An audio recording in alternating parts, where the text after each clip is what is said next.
What's up, everybody? How are we doing tonight? I see we got, let's see, Roel's in here, Jack's in the building over on YouTube. Welcome in, everybody. Thank you all for hanging out with us on Valentine's Day. Happy Valentine's to everyone. D. Lynn, happy Valentine's to you.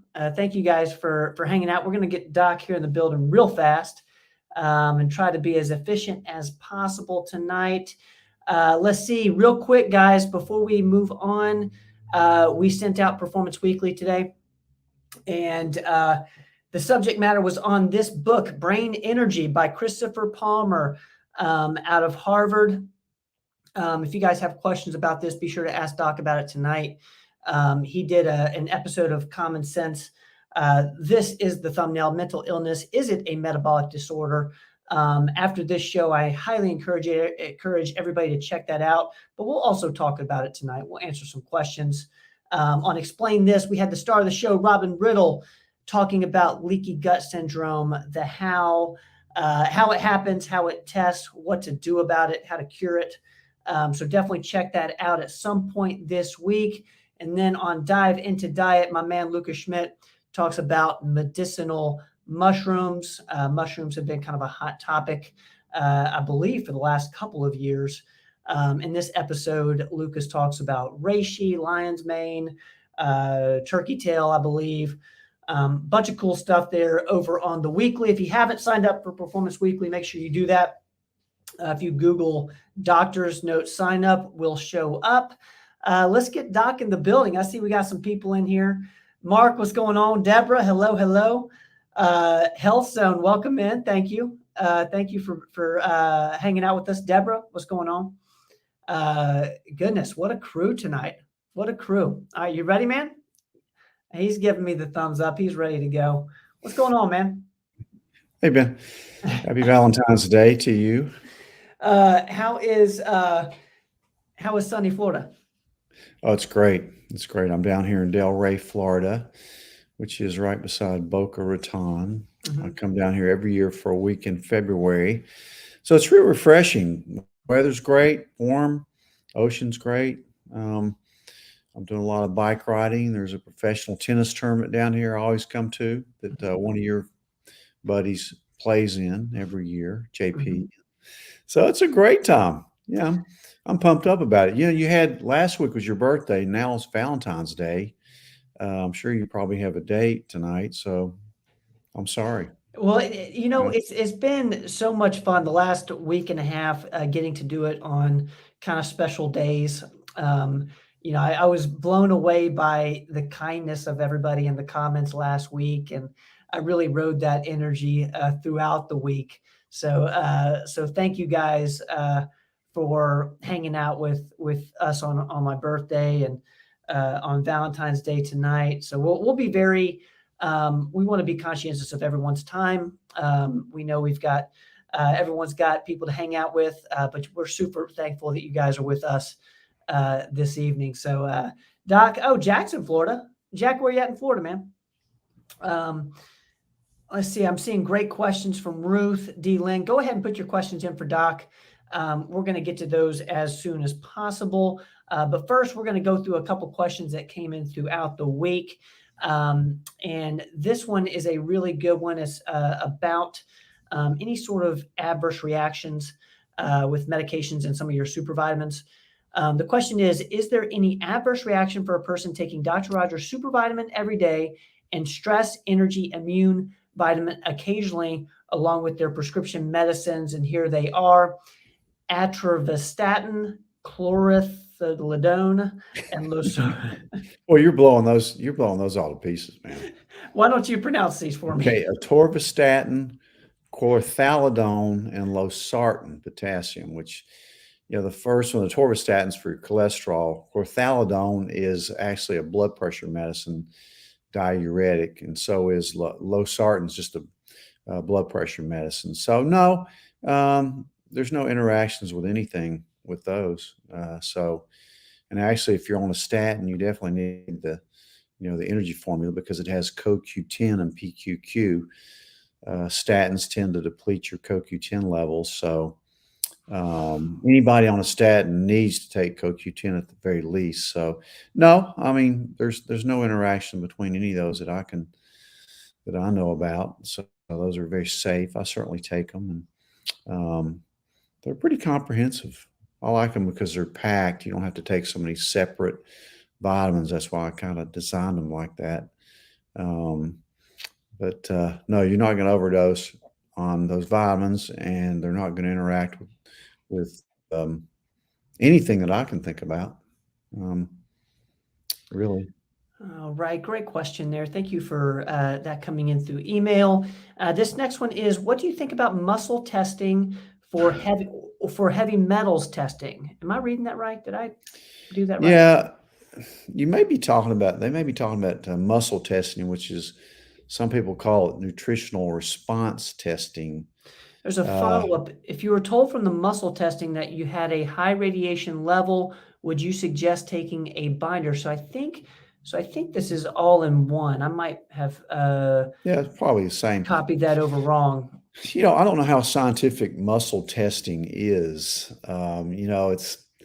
It's one of those things that a lot of people think works. I've actually had it done on myself. Just one of my friends that does it, and it's so subjective. Where they kind of, I had mine done for food sensitivity, so they'll put a particular food like ginger on your torso, and then they kind of hold your arm and see how much strength you have, and it's very subjective. A lot of people swear by it. I don't think it has a lot of scientific merit. Um, it's just so hard to believe that works for me. But like I said before, I'm an open skeptic, but that's stretching the bounds for me on that. I'd much rather do heavy metals testing in a better way, like even blood work, challenge test, urine, um, even hair. Although, I mean, there's no perfect test for heavy metals, but certainly, we do blood tests for heavy metals in our office. But again, I'm not downing the muscle testing, but it's just, it's hard to believe that it's that accurate. I mean, a lot of us do have heavy metals in our system, certainly. And I like binders. I really do like binders. There's a lot of, you can go back to one of my podcasts about binders. I use a lot of them for gut health as well. But, and, I take EDTA every day myself, but there's a lot of other ones you can take that are safe. EDTA safe. I'm gonna, because this next question has to do with binders, and I'll read the whole thing at once. There's a couple different sections to it here. If you were told from the muscle testing that you had a high radiation level, would you suggest taking a binder? That's the first part. And then it says, I see that the binder suggested has astaxanthin along with 20 other herbs in it. I know I've heard you mention astaxanthin over time, but as a reminder, is that a safe thing to have in a supplement? Yeah. I like it. It's great for your eyesight as well. So yeah, it'd be safe for you to take a binder if you somehow think, you have high radiation levels, which a lot of us probably do. You can certainly take a binder. Again, always look at your gut function, and taking a routine binder is not a bad thing. And there's a lot of them. You need to go back to the podcast I did on binders.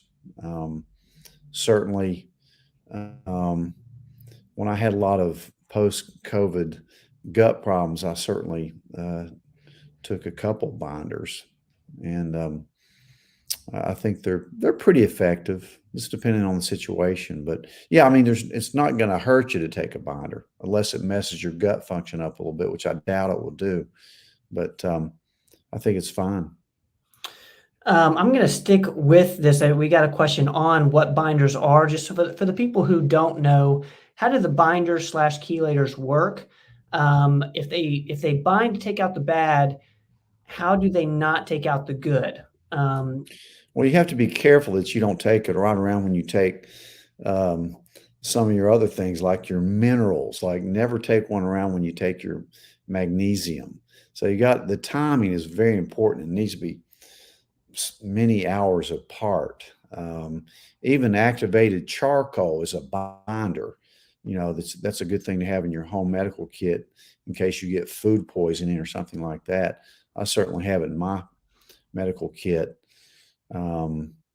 So, matter of fact, I took one about a week ago when I had a bad meal out and got really nauseated with it afterwards. I thought I was getting food poisoning, so I popped an activated charcoal Mm. and also ended up taking a Zofran. So, yeah, I mean, you're right though. You gotta separate it from your other, like your vitamins and things. Take it alone, at least 6 hours apart from that. Now, eating food with it, I wouldn't worry so much, but taking your minerals and vitamins, that's a very good point. Um, Very good point. I like to make sure I take my EDTA when I'm taking none of my other vitamins, Mm. That makes sense. especially magnesium, minerals, zinc, that type of thing. All right. Thank you for that. And if you want to learn more about the way Doc sees binders, if you search gut binders and performance medicine, that episode should come up on YouTube. Let's get to this question. I'm wondering about exercising if I'm not eating enough calories. I'm currently on Mounjaro and I don't consume very much food. I'm sure I don't meet the calorie quota a day. Should I still exercise? I know this probably pertains to a lot of people out there. What's your thoughts on this? Yeah, unless you're getting too weak to go on with it. But, obviously, if you're on Mounjaro, you're probably trying to lose weight, unless you're using it for your diabetes. Even though it is a diabetic medication, most people lose it for weight loss, and it works very well. It delays gastric emptying. So that's why you're not eating as much. You're not hungry. You're full. So, but it seems like to me, if you're taking that to lose weight, then do need to be in a calorie deficit. You need to be burning more than you're consuming. That's how you lose weight. So, unless you're getting too weak, and then you may kind of maybe reduce your dose or make sure you get your essentials in. Mm. But so I don't really have a calorie quota for the day, really. I mean, most of us eat too many calories as it is.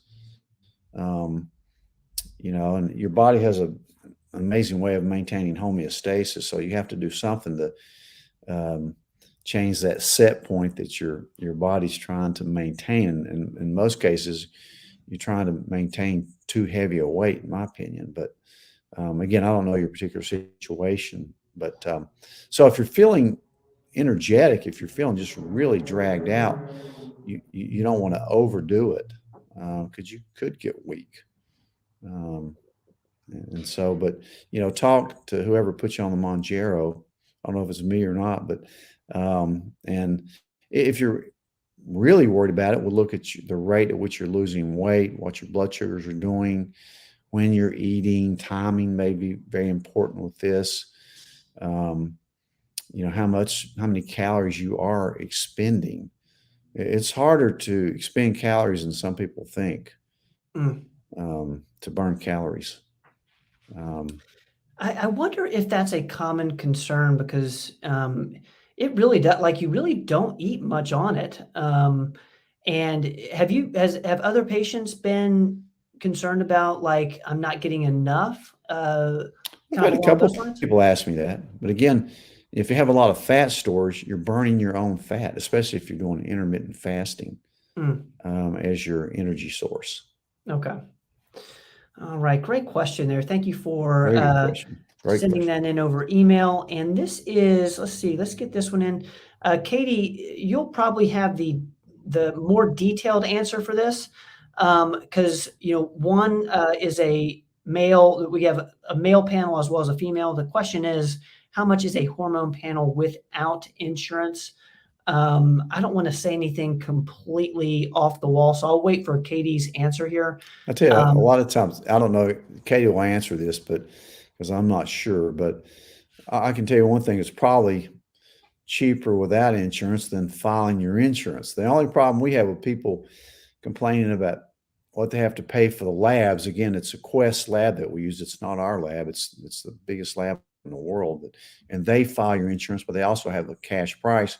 So a lot of times we'll tell people, you may think about this because it's probably going to be cheaper to pay cash for it than file your insurance, because you may get a Quest lab may send you a big bill because they didn't cover it, or they jack the price up a lot with any insurance. So we've had cases where a patient, and we told them, try to do cash. It's probably going to be cheaper, and they end up paying $600 or $700 for something that could have cost them $125 for cash, something like that. So, we always warn them.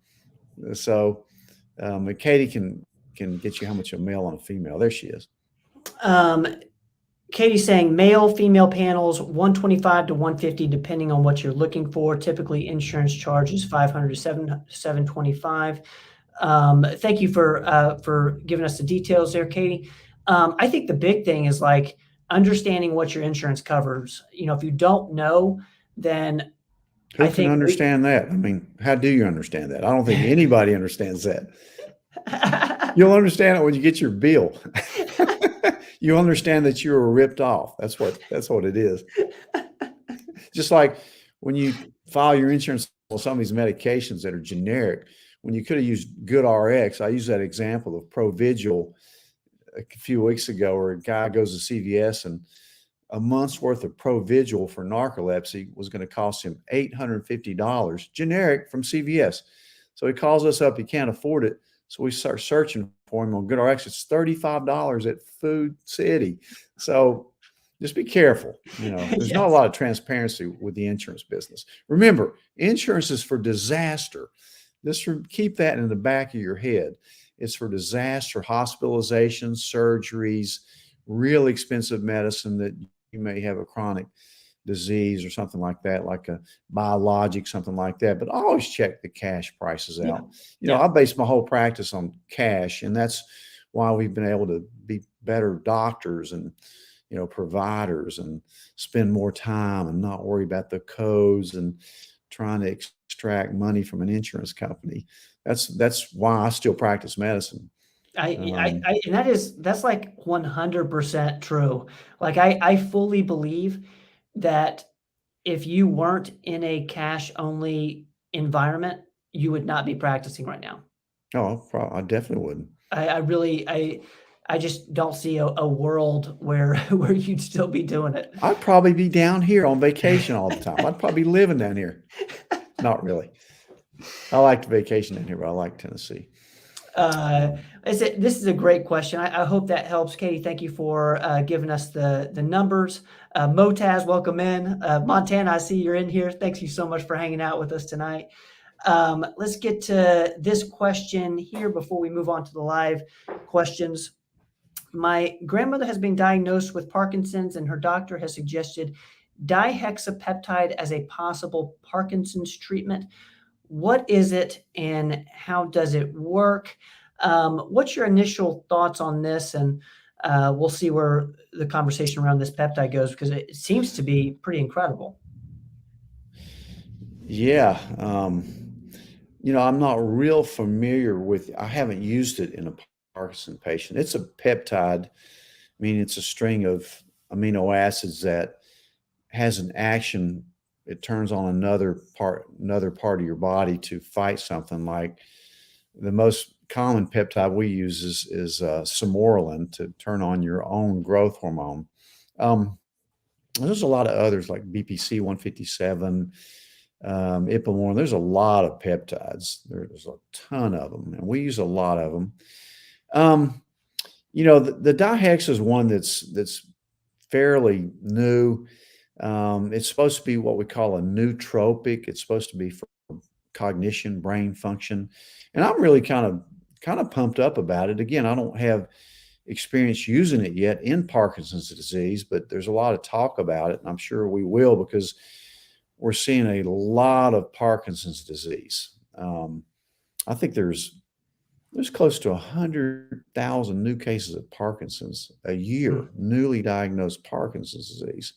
It's a terrible neurologic disease that causes motor dysfunction and eventually can cause dementia.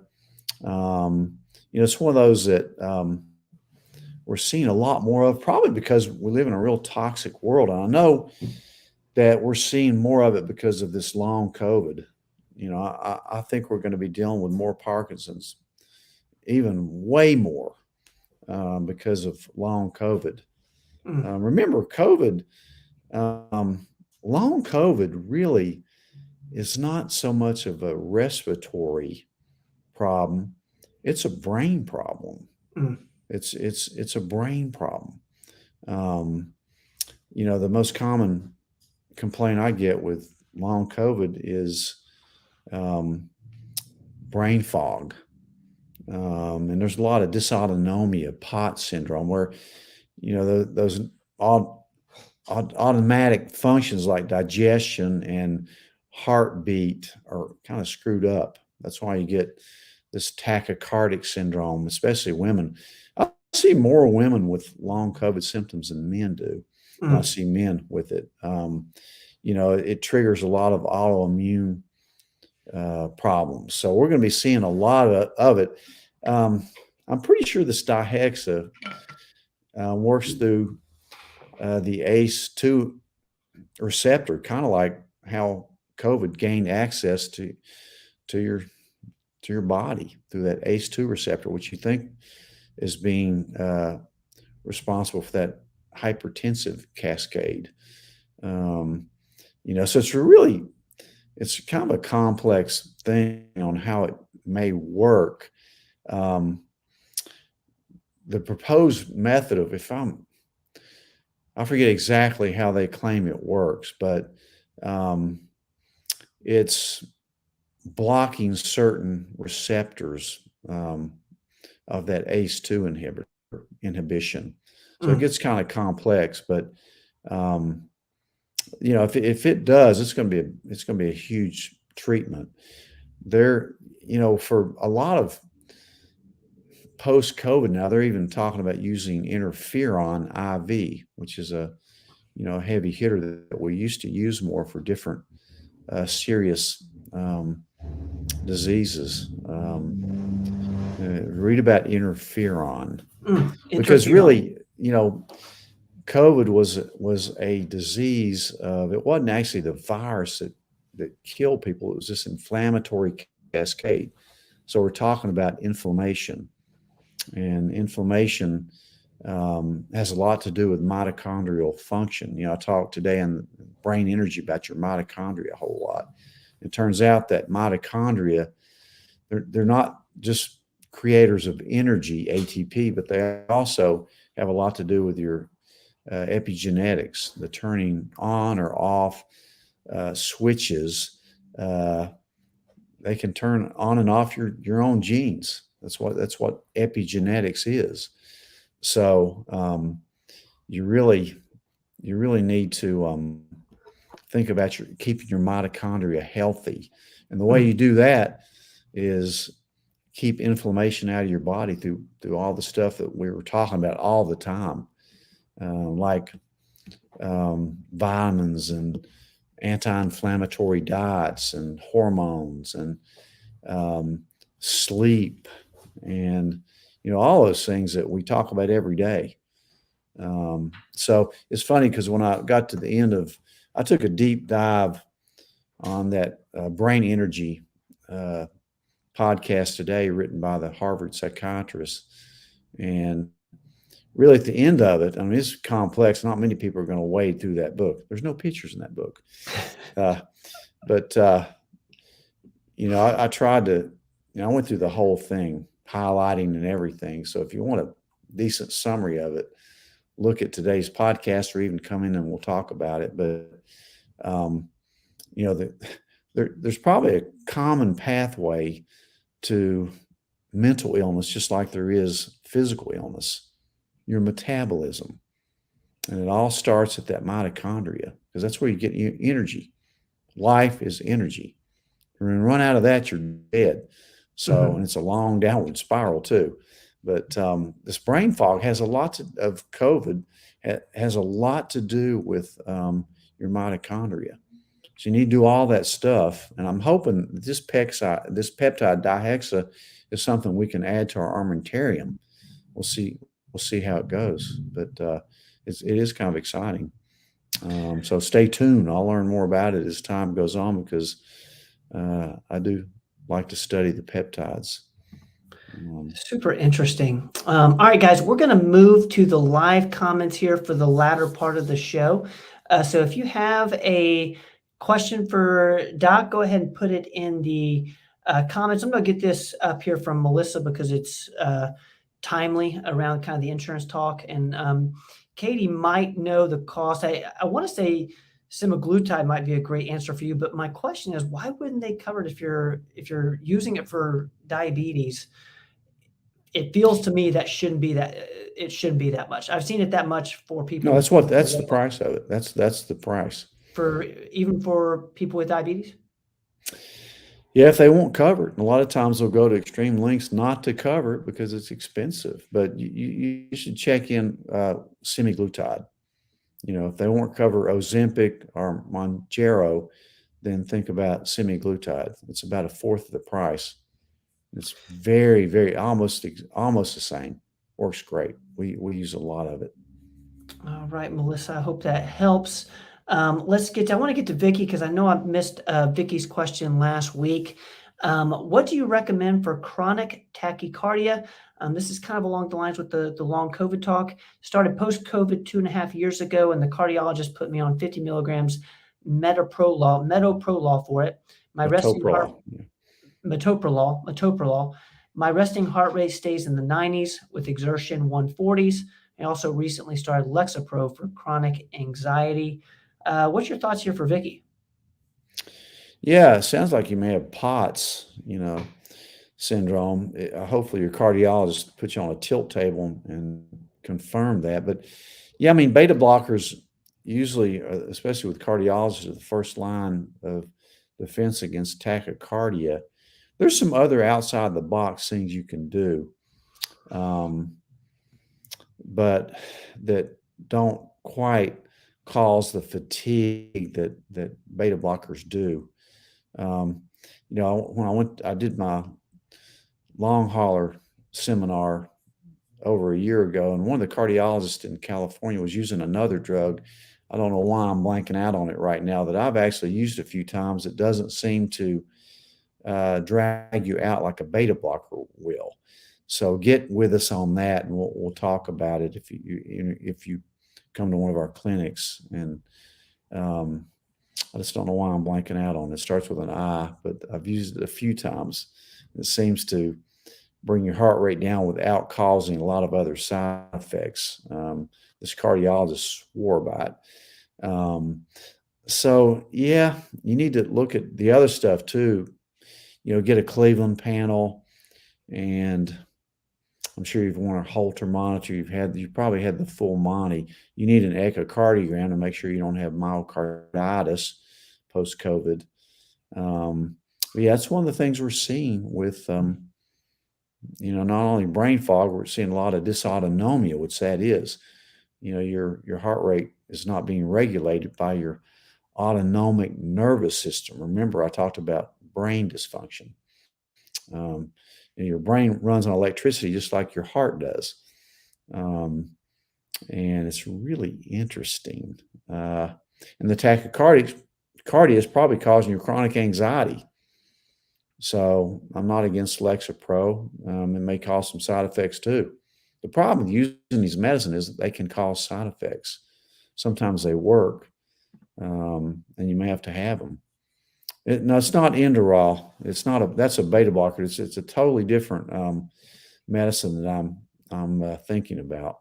I'll probably think about it before the end of this Q&A session, but it's not Inderal. Inderal is just a propranolol, a beta blocker, but similar to metoprolol. But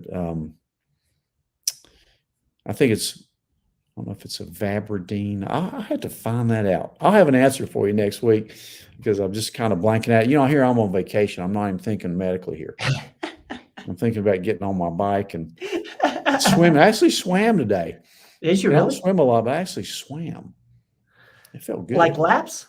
Yeah, Really? I did. Yeah, How was that for a workout? great. Oh, man, I love swimming. It's probably the overall best workout you could It's have. pretty good. Yeah. Let's get to Ruth here. What is the optimal vitamin D level? Can a person take milk thistle and dandelion long term? Thank you.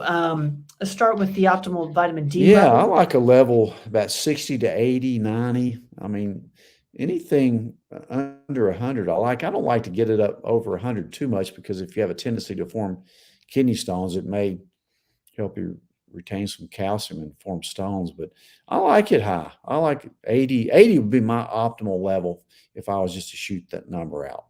80. Remember, you need D with K too. Make sure, if you're over 40 years old, D with K. What the K does is allow the D to bring the calcium into your bones, not your arteries. So very, very heart protective vitamin K.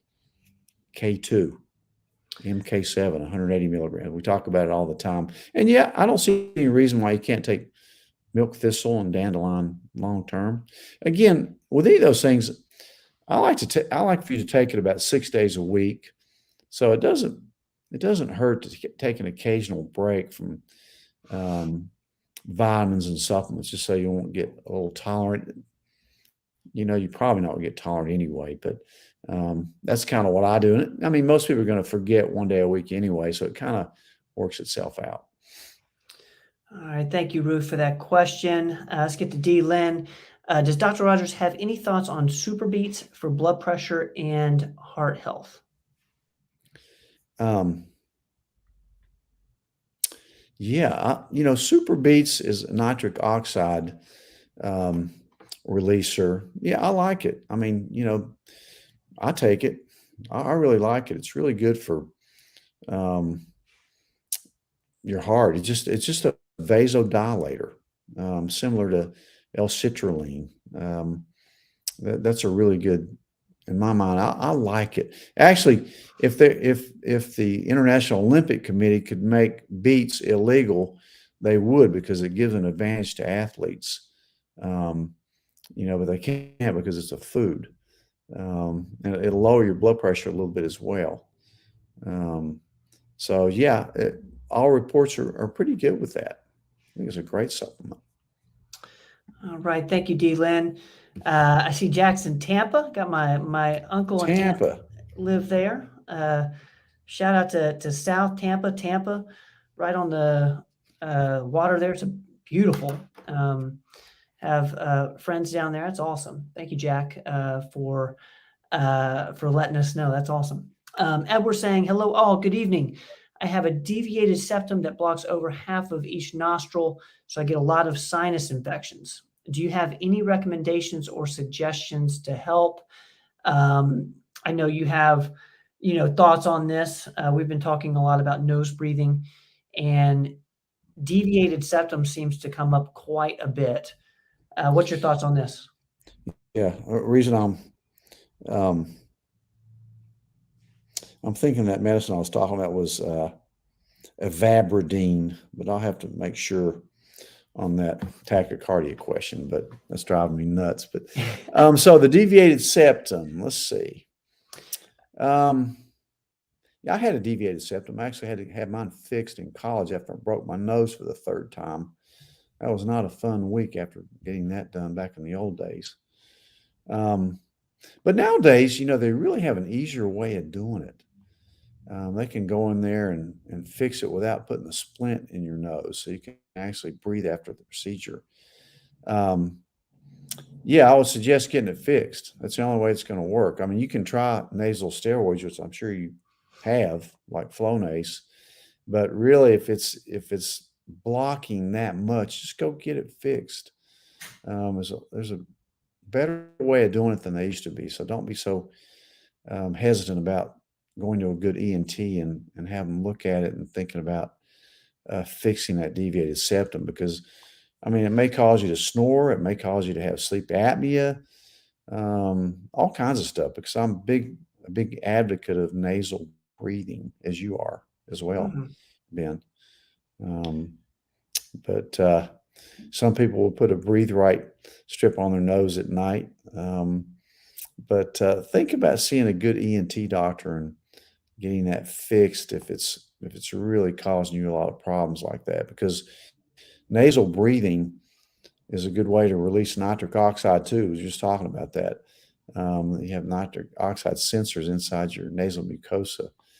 So if you ever, read the book Breathe by, is it Nelson? I think it's Nelson. Golly. Uh, that was a great book. We go to our podcast on breathing or talk to I think it's called Breath. I think the book is Breath. called Breath.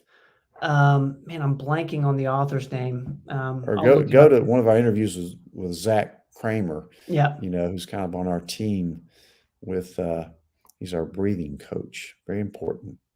So think about getting it fixed. All right. Thank you, Edward, for putting that in there. See, Grandma Mary's in here. I want to wish Grandma Mary a happy early birthday. Her Happy birth, birthday. Happy her Valentine's birthday. Day too. Happy Valentine's Day and happy early birthday. Her birthday's tomorrow, I believe. So happy birthday, Grandma Mhm. Mary. I hope you have the best day ever tomorrow. Let's get to, I'm going to put this up here from Katie. This is in regards to the semaglutide vials, 300 for one vial, 525 for two vials. For context, I believe one vial is 1 month, I think. Is that right? Can that be right? Or is that 3 months? Depends on the dosage you're taking, but let's just put it this way: it's way cheaper if you have to pay cash for it. I don't know if anybody is going to pay cash for No. Ozempic or Mounjaro. It's just unreasonable. Thank you for putting that in there, Katie. Let's get to Mark's question here. I saw your brain energy segment. What are your thoughts on gut dysbiosis influencing all mental health issues? Or is gut dysbiosis influence mainly issues, schizophrenia and autism? You talk a lot about the gut-brain connection in that episode. What's your thoughts on this? I mean, I think it definitely is one of the major players in there. Um, there's no doubt that that's one of the first things we look at with anything. Um, besides this doctor at Harvard, I doubt there's another psychiatrist in the country that asks you about your gut as the first thing they ask you. But yeah, I think there's a major connection between that because remember, your these bacteria in your gut talk to your brain. They really do. It's just amazing the influence it has on not only your physical health and your gut function, but your mental health as well. You have a direct connection from your brain to your stomach by the vagus nerve. It's the biggest nerve in the body besides your spinal cord. But yeah, I mean, and I don't know if it, I think it affects anxiety, depression, all that, not just schizophrenia and autism. But it's really interesting how these mental illnesses are really a metabolic problem. I mean, think about Alzheimer's. That we call that type 3 diabetes because those people their glucose metabolism's altered. I'm talking about schizophrenia. If you have schizophrenia, you're going to end up obese. If you live long enough, you're going to probably end up obese. You're going to have a lot of insulin dysfunction.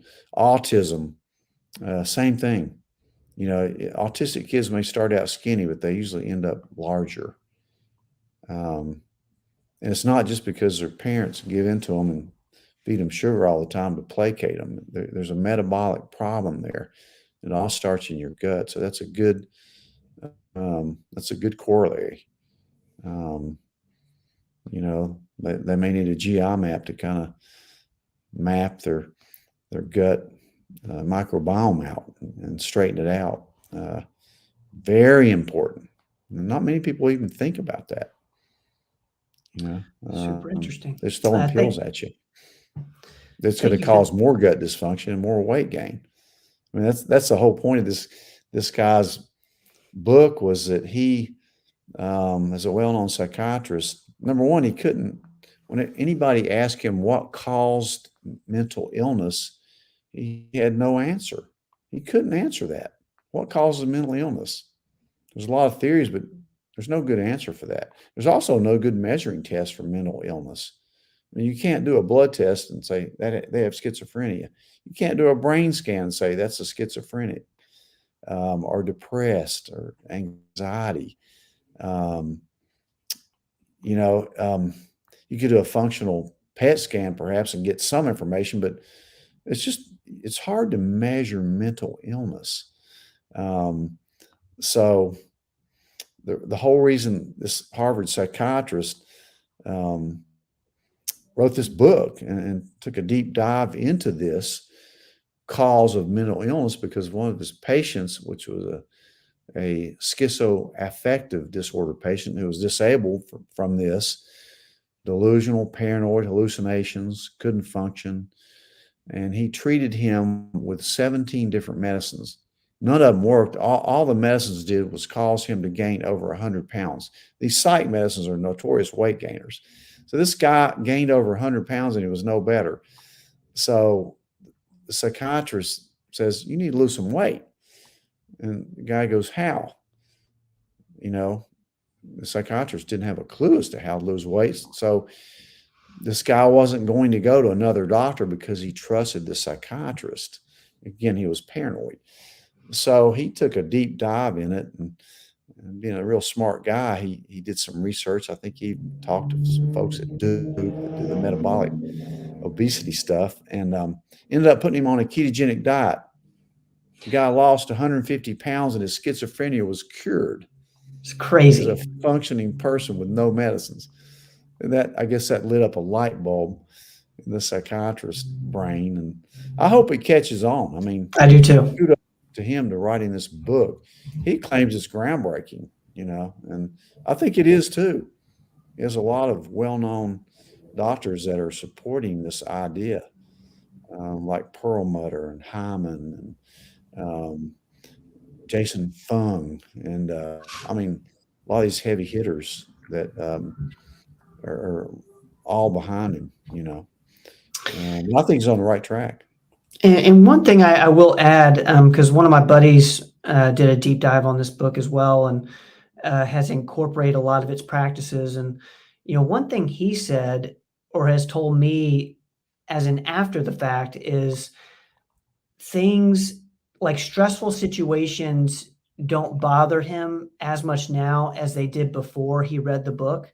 So like, and I'm assuming, you know, we all have, you know, anxiety is kind of like a spectrum, you know, we all have, you know, different levels of it at different times. But what he was saying is he has way more energy to focus because less of it's like, emotionally attached to, you know, stressful situations.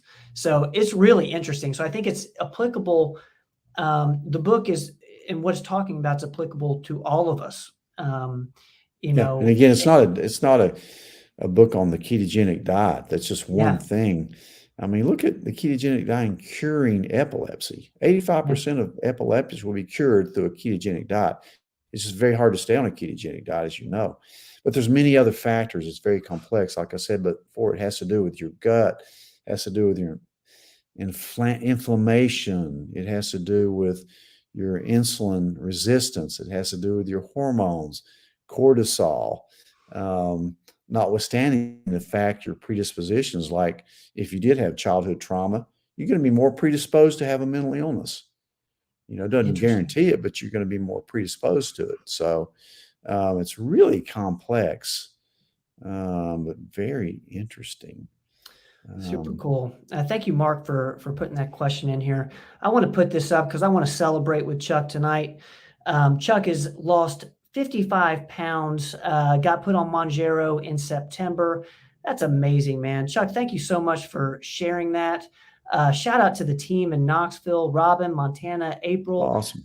Montana's with us tonight, so I hope you're seeing this, Montana. That's so cool. So cool. That's great. Congratulations. Congratulations. That's wonderful. You know, I just love that, actually when I established performance medicine 17 years ago, almost 18, it was with the sole purpose of getting people to lose weight and figuring out nutrition. And it just led to me doing a fellowship in functional medicine and going all these other routes like hormones and, supplements and energy, sleep, all this stuff, just because it all interacts. So congratulations, Chuck. That's awesome. I love to hear that. I'd much rather hear that than about anything in my practice, because I know Yeah. you have more energy. I know you feel better. You're moving better. You're sleeping better. Your joints hurt less. I mean, it's just amazing. Like I always say, our country has an obesity epidemic. That's our main problem in this country, health-wise. Number two would be drug use, both Mhm. prescription and illicit drug, in my opinion. That's Let's amazing, vote Chuck. on. Let's have a vote on number three. We'll talk about that. Everybody think about this. And next week, because I've been thinking, what's the third thing? Okay, so And the number one is obesity. yeah, Number two number is over prescribing, number two is drug just abuse, drug use. Okay. drug use, including illicit and prescription. It's really funny because this is a crazy story, but I was sitting in the hot tub last night at my hotel, and this gentleman about my age, a big tennis fan, uh, gets in the hot tub. We start talking, and it turns out he's just a super nice guy. We started talking, and he went to medical school. He's a doctor. He's a radiologist. Went to medical school at Stanford. Then he was a professor at Harvard Medical School, Wow. and he just retired. But so we started talking about medicine and all this stuff. We had a great conversation. He was really interested in, the way I practice medicine and all. And he had his ideas on number three, or our number three problem is. I'm not going to tell it to you, but so let's everybody think about it. And next week, come up with the third cause of our healthcare. The third most major damaging thing to our health, I guess is the way I'd put it. So, Okay, so the poll here, guys, what we're gonna do, we're gonna pick this question up next week. The question is, what is the third cause of the healthcare crisis in the United States behind number one, obesity, number two, drug use? We're gonna pick that up first thing in the show next week. I'm super pumped about that, but I'm going to put this from Edward. Edward saying James Nestor is the author, and he's exactly right. yeah.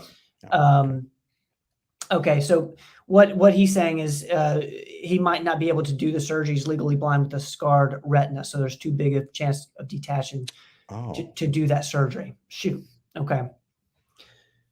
So we'll have to come up with some different things for this. I'm going to go back to Edward's original question, which is around the deviated septum. A lot of sinus infection blocks over half of each, so 50% of each nostril. So what one thing, if you have a lot of sinus infection, I'd definitely be using some colloidal silver sprays into your nose.